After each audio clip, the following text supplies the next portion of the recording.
आपका tender Kings की ओर से बहुत बहुत स्वागत। आज हम बात करेंगे कि कैसे एक नए सरकारी ठेकेदार बने, कैसे कॉन्ट्रैक्टर बने, एक नए कॉन्ट्रैक्टर को कौन कौन सी प्रॉब्लम्स आती है, उन प्रॉब्लम्स का क्या सॉल्यूशन है, किस डिपार्टमेंट टेंडर्स में नए टेंडर्स में पार्टिसिपेट करने के लिए डिपार्टमेंट्स में कैसे रजिस्ट्रेशन होता है, क्या प्रोसेसिंग होती है, इन सभी पॉइंट्स पे हम बात करते हैं। फर्स्ट पॉइंट है कि कॉन्ट्रैक्टर बनने के लिए क्या एलिजिबिलिटी होनी चाहिए। कॉन्ट्रैक्टर बनने के लिए ऐसी कोई स्पेशल एलिजिबिलिटी नहीं होती है। कोई पर्सन या कोई फर्म या कोई कंपनी, कोई भी नेचर है, वो एक गवर्नमेंट कॉन्ट्रैक्टर बन सकते हैं। गवर्नमेंट कॉन्ट्रैक्टर बनने के लिए सबसे फर्स्ट रजिस्ट्रेशन होता है। अपन जिस टाइप के कॉन्ट्रैक्टर बनना चाहते हैं, like civil, electrical, man power या अदर कोई भी, तो उन सभी के लिए हमें रजिस्ट्रेशन करवाना पड़ता है गवर्नमेंट डिपार्टमेंट में। अगर सिविल कॉन्ट्रैक्टर बनना है तो सिविल में सबसे लोअर जो रजिस्ट्रेशन होता है, लाइसेंस होता है, वो डी क्लास होता है, सी क्लास होता है, बी क्लास होता है और ए क्लास होता है, फिर डबल ए क्लास होता है। तो कॉन्ट्रैक्टर सबसे पहले जो स्टार्टिंग में कॉन्ट्रैक्ट लेना चाहते हैं तो उन्हें सबसे पहले डी क्लास रजिस्ट्रेशन करवाना पड़ेगा। ठीक ऐसे ही अगर इलेक्ट्रिकल लाइन में कोई कॉन्ट्रैक्ट लेना चाहते हैं तो उन्हें बी क्लास, ए क्लास या E1 जो भी रजिस्ट्रेशन होते हैं वो करवाने पड़ते हैं। ये सभी रजिस्ट्रेशन टेंडर किंग्स के थ्रू भी करवाए जाते हैं।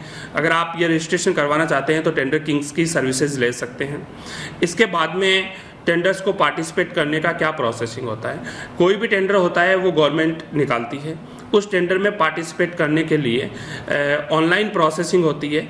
ऑनलाइन साइट पे जाकर के रजिस्ट्रेशन करना होता है और फिर उस टेंडर में पार्टिसिपेट होता है। तो ऑनलाइन अगर गवर्नमेंट राजस्थान का कोई टेंडर है तो उसका एक पर्टिकुलर साइट है ई-प्रोक्योरमेंट राजस्थान। आप वहाँ जाकर के उस पर्टिकुलर टेंडर में पार्टिसिपेट कर सकते हैं जो उस टेंडर का गवर्नमेंट की तरफ से प्री क्वालिफिकेशन रिक्वायरमेंट दिया हुआ है। अगर आप उस प्री क्वालिफिकेशन रिक्वायरमेंट को पूरा करते हैं तो आप उस टेंडर में पार्टिसिपेट करते हैं। अगर आप किसी पॉइंट पे प्री क्वालिफिकेशन रिक्वायरमेंट में एलिजिबल नहीं है तो आप टेंडर किंग से संपर्क कर सकते हैं। उससे रिलेटेड जो भी आप जो चीज़ लैक कर रहे हैं वो हमारे द्वारा पूरी करवा दी जाएगी। और कोई रजिस्ट्रेशन हुआ या कोई लाइसेंस हुआ तो जिसकी आप कमी आपको हो रही है वो टेंडर किंग्स आपका प्रोसेसिंग करके पूरा करवा देगा। इसके बाद में जो नए कॉन्ट्रैक्टर्स होते हैं उनको रेट एनालिसिस का प्रॉब्लम होता है कि रेट कैसे डालें, क्योंकि उन्हें पता नहीं होता है कि इस डिपार्टमेंट में क्या रेट चल रही है, या ये टेंडर बिलो जाएगा या ये टेंडर अबव जाएगा। तो टेंडर किंग्स के पास पास्ट डेटा होते हैं। उन पास्ट डेटा का एनालिसिस करके आपको एक बेस्ट रेट हम सजेस्ट करते हैं कि ये मार्केट रेट चल रही है। इसके बाद में अगर और कोई जो नए कॉन्ट्रैक्टर्स होते हैं उनको फाइनेंशियल प्रॉब्लम रहता है कि एक साथ स्टार्टिंग में इतना कैसे इन्वेस्ट करें, तो उन्हें ऐसे टेंडर्स बताए जाते हैं जिन टेंडर्स में गवर्नमेंट का कोई EMD नहीं होता है, अर्नेस्ट मनी नहीं होता है।